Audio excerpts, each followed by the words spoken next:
Hola a todos, en este segundo video vamos a continuar hablando de los operadores de algoritmos genéticos. Vamos a revisar entonces algoritmos de cruce, digamos las diferentes formas de reemplazo que pueden haber y algunos ejemplos de codificación de problemas desde el problema de TSP y un problema de asignación. Finalmente una reflexión sobre las funciones de aptitud y los diferentes criterios de detención o de parada que pueden tener estos algoritmos. En el caso donde yo tengo una representación k-área, yo tengo dos individuos, dos padres, y lo que genero es un cruce de un punto. Entonces yo puedo generar aleatoriamente el punto donde voy a cruzar, es decir, yo genero un número aleatorio del 1 al 8 y ese número me dio 6. Esto implica que o me dio 5. Esto implica que en este punto voy a hacer el cruce de los dos padres. Y el cruce de un punto es bastante simple. Yo lo que hago es reemplazar de ahí en adelante, es decir, esta parte con el padre 2 y viceversa. En el padre 2 lo que hago es reemplazar esa parte con el padre 1. Entonces, haciendo ese cruce genero dos individuos. Este individuo y este individuo son distintos, deben tener función de aptitud distinta, son soluciones distintas al problema. Yo puedo tener también entonces cruces de dos puntos.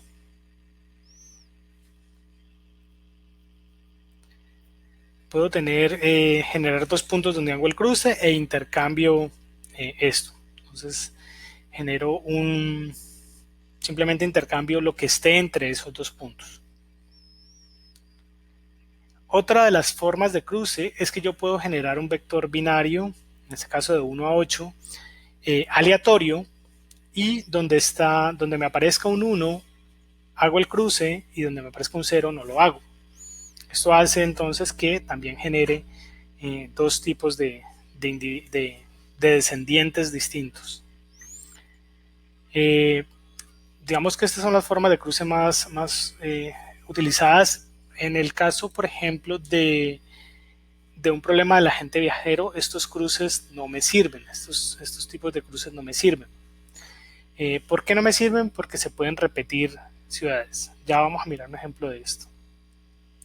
¿Cómo reemplazo yo las poblaciones? Entonces yo tengo mi población inicial, genero nuevos individuos y lo que puedo hacer es que utilizo estos nuevos individuos para reemplazar los individuos más malos. En este caso la solución 1 y la solución 10 eran soluciones malas que tenían una función fitness más baja que los otros, y lo que hago es que estos nuevos individuos los reemplazo con estos. No importa que este haya sido igual, simplemente utilizo el reemplazo sobre esos. Y de esa forma obtengo una nueva generación de individuos. Es importante resaltar que yo puedo reemplazar una parte de la población, puedo reemplazar toda la población, es decir, yo podría repetir esto hasta que reemplace toda la población, o puedo reemplazar solo una parte de la solución. Eso es también, digamos, escogencia de la persona que está modelando el problema.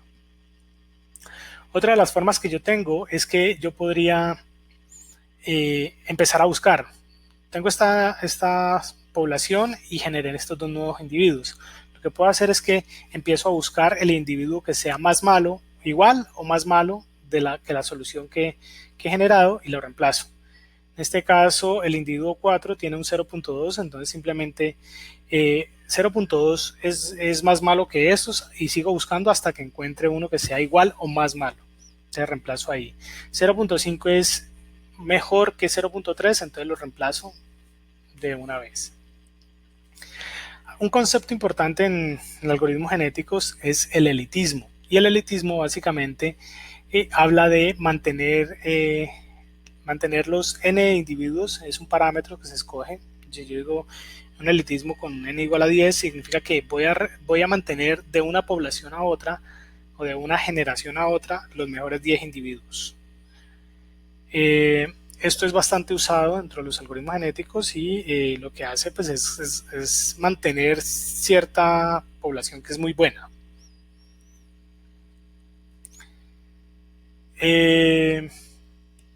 Digamos que cuáles son como los principales problemas de los algoritmos evolutivos o los algoritmos genéticos. Lo primero es si realmente se necesita un algoritmo evolutivo o si yo puedo usar un método exacto. Al principio les decía que lo primero que uno hace es tratar un método exacto, como los que hemos visto digamos, en el curso, y si estos no son factibles, pues entonces debo usar. Lo otro es qué tipo de representación voy a usar.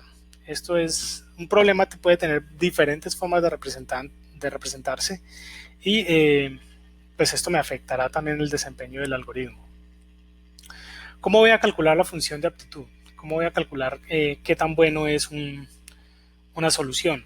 Esto en el problema del TSP pues sabemos que es la distancia recorrida, pero en problemas más complejos en secuenciación de operaciones o en otros problemas pues no es tan inmediata la función que voy a utilizar para definir la bondad de los individuos.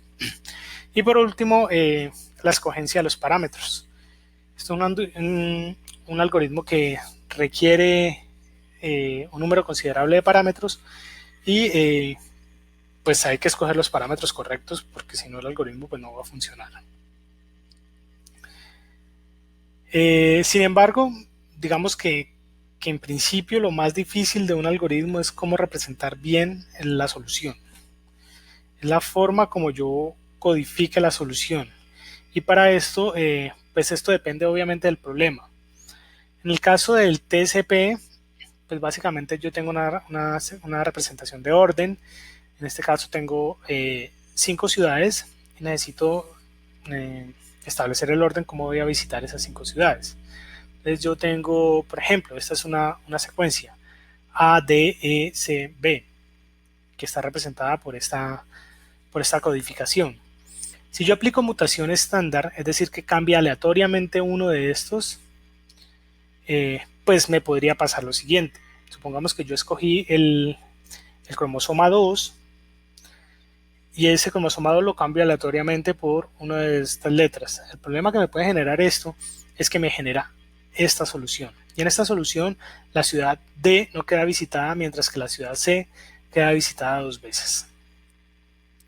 ¿Cómo puedo solucionar eso? Pues básicamente utilizando un algoritmo distinto de mutación. En este caso el intercambio podría funcionar mejor. ¿Por qué? Pues no me quedan repetidos los cromosomas. En términos de cruce, también hay un problema. Y es que si yo hago el cruce de un punto como lo explicamos, entonces tendría lo siguiente. Estas soluciones tampoco son factibles porque me está visitando en este caso 2 veces la ciudad D y en este caso 2 veces la ciudad E. Entonces esto no es un operador válido para el problema del TSP. Para solucionar esto hay algunos operadores especiales. Por ejemplo, este operador de cruce PMX lo que hace es que genera las soluciones y después las repara. Entonces miremos cómo funciona. Yo tengo este padre y tengo este segundo padre. Yo decido que voy a intercambiar estos dos elementos como un operador de cruce de un punto normal. En el padre 1, yo lo que voy a hacer entonces, dado que esta letra es la misma que esta, pues esa básicamente queda igual, ahí no voy a hacer ningún cambio, pero en el padre 1 lo que voy a hacer es que entra donde estaba la letra C, entra la letra D, y esta letra C que salió entra a reemplazar donde estaba la letra D. Aquí estoy reparando la solución. Dado que esta solución no es válida, necesito repararla. Y la forma de repararla es que la letra C que salió aquí entra a donde estaba la letra D. Pasa aquí. De esta forma, pues me genera este padre, que es AC, que salió de donde estaba D, D que fue reemplazado y B que en teoría fue reemplazado, pero pues era el mismo. Para el padre 2 hago exactamente lo mismo. Entonces yo reemplazo la letra D por la letra C del padre 1 y lo que hago es que donde estaba la la letra C mando la letra D. Entonces la letra C estaba aquí, entonces paso la D para acá y corro la C para acá. Esto se llama cruce PMX y es bastante utilizado en estos algoritmos, en estas codificaciones de orden. Lo que hace entonces, hace el cruce de un punto, pero después repara las soluciones de acuerdo como les expliqué. Miramos otro problema. Tengo un problema de asignación generalizada. Es decir, que yo tengo n trabajadores y tengo m trabajos. Yo necesito asignar esos trabajos a esos trabajadores. Cada trabajo debe tener al menos un trabajador asignado. Obviamente los trabajos deben ser hechos. Y cada trabajador puede hacer más de un trabajo, pero pues cada trabajo obviamente requiere un tiempo de los trabajadores. Miremos estas dos codificaciones. La primera codificación es una codificación donde tengo n enteros. Es decir, que tengo un cajoncito de estos por cada trabajador y yo lo que voy a hacer es asignarle un trabajo a ese trabajador. En este caso se le asignó el trabajo 9 al trabajador 1 que está en la primera posición de este vector. Y tengo entonces esta asignación de trabajos. ¿Cuál es el problema de esta asignación o de esta codificación? Primero, que no todos los trabajos tienen trabajador asignado. En este caso, por ejemplo, los trabajos 2 y 5 no fueron asignados a ningún trabajador. El otro problema es que yo no le puedo asignar más de un trabajo a un trabajador. Claramente, como tengo menos trabajadores que trabajos, pues van a quedar trabajos sin desarrollar. Lo otro es que yo podría de esta forma asignar un trabajo a dos trabajadores. O sea, no hay nada que me restrinja de que este me dé 6 y que este me dé 6. Y eso pues también es una falla del algoritmo. ¿Cómo puedo corregir algunas de esas cosas? Miremos esta segunda codificación. Yo ya no tengo un vector por trabajadores. Esta posición no es el trabajador 1, sino que voy a generar un vector por trabajos. Entonces, esta posición es el trabajo 1 que se lo voy a asignar al trabajador 9. En este caso, cada trabajo va a tener un trabajador asignado. Y la desventaja es que un trabajador puede estar sobrecargado, es decir, que se pase de la capacidad que tiene. En ese caso, cuando hay este tipo de restricciones, pues lo que hay que revisar es cómo se pueden subsanar esas restricciones. Pueden ser penalizando en la función objetivo ese tipo de soluciones donde me incumple cierta restricción. En términos de función fitness, lo que uno tiene es que pues uno debe calcular la puntuación o qué tan bueno es una solución. Esto es obviamente específica para cada problema y los algoritmos genéticos requieren muchísimas veces evaluar esa función. Para cada individuo de cada población hay que hacer esa evaluación. Entonces puede ser de 10.000 a 1.000.000 a más de 1.000.000. Entonces hay que escoger muy bien la función objetivo, la función fitness que yo voy a hacer, porque si tarda mucho tiempo en evaluarse, pues el algoritmo no va a funcionar bien, o sea, va a tomar muchísimo tiempo. En términos de soluciones y de restricciones, miren que yo puedo resolver algunas de las restricciones. En este caso, por ejemplo, tenía una restricción de que todos los trabajos tenían que ser asignados con la simple codificación. Entonces, la codificación me sirve para asegurarme de que todos los trabajos van a ser asignados. Cada una de estas cajas era un trabajo y cada una de estas va a tener un trabajador asignado. Entonces, algunas de las restricciones las puedo yo incluir dentro de mi codificación. Otras restricciones donde no pueda incluirlas en la codificación, por ejemplo, que en este caso un trabajador quede sobrecargado, se pase de su capacidad, pues yo lo que debería hacer entonces es penalizar esa restricción dentro de mi función fitness. Entonces, de esta forma, lo que tengo es que mi función fitness es la función de aptitud más digamos un peso por violar esas restricciones. De esta forma, esto va a ser si el individuo viola muchísimas restricciones, pues va a tener una función de aptitud supremamente mala. Por lo tanto, es probable que ese individuo pues no sea seleccionado eh, para mis operadores de cruce y las otras cosas. Lo otro es que hay que obtener o hay que establecer un equilibrio entre el objetivo general y la violación de restricciones. ¿Por qué?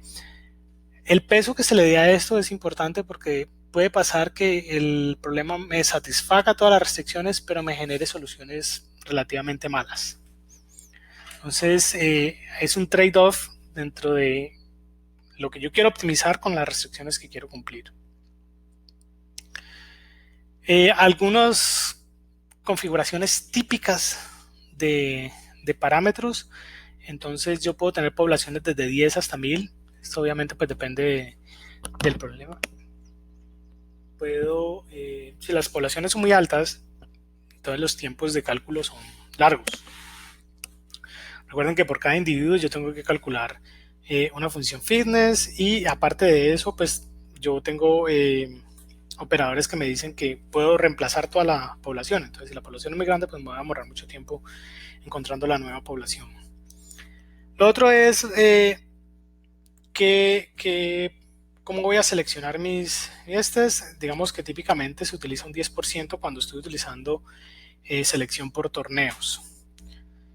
En términos de tasa de mutación, estas tasas normalmente son bajas porque si son altas, pues el problema no va a converger, o sea, no va a mantener las características que yo quiero que mantenga, porque me va a generar individuos aleatorios. Si son muy bajas, pues entonces el problema converge rápido y puede converger a un óptimo local. Y por último, tasas de cruce. Pues normalmente se trabajan con 90% de eso. Obviamente todos estos parámetros dependen del problema.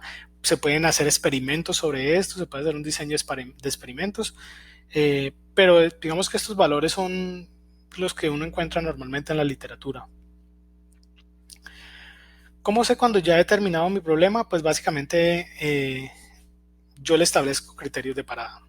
Y esos criterios de parada pues dependen obviamente de cuánto capacidad computacional tengo, pero de también cuánto tiempo tengo. Entonces yo puedo primero establecer un número de iteraciones. Yo quiero que el problema corra 1000 iteraciones. En cada iteración pues obviamente haga sus operaciones de cruce, mutación, y al terminar las 1000 me presenta la mejor solución que he encontrado hasta ese momento. Lo otro es un tiempo computacional. Yo digo que quiero que el algoritmo corra por 2 horas. Aparte de esto, existen otras alternativas. Lo primero puede ser medidas de convergencia genotípica, es decir, cuando todas las soluciones como tal se parecen, es decir, no está de una población a otra, no hay un cambio como tal en la solución.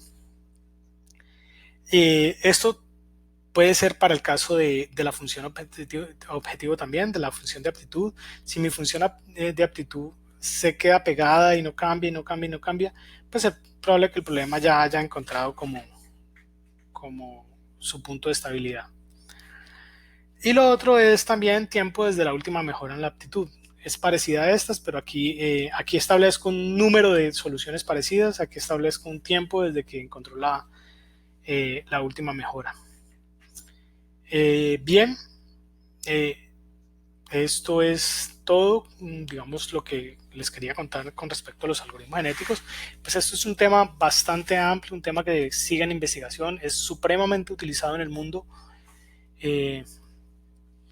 para problemas de muchísimos tipos. Entonces, en un próximo video vamos a ver una implementación sencilla vamos a ver el código en Python de una implementación sencilla para el problema del agente viajero. Vamos también a revisar otra técnica metaheurística que son los algoritmos de colonia de hormigas. Muchas gracias, saludos.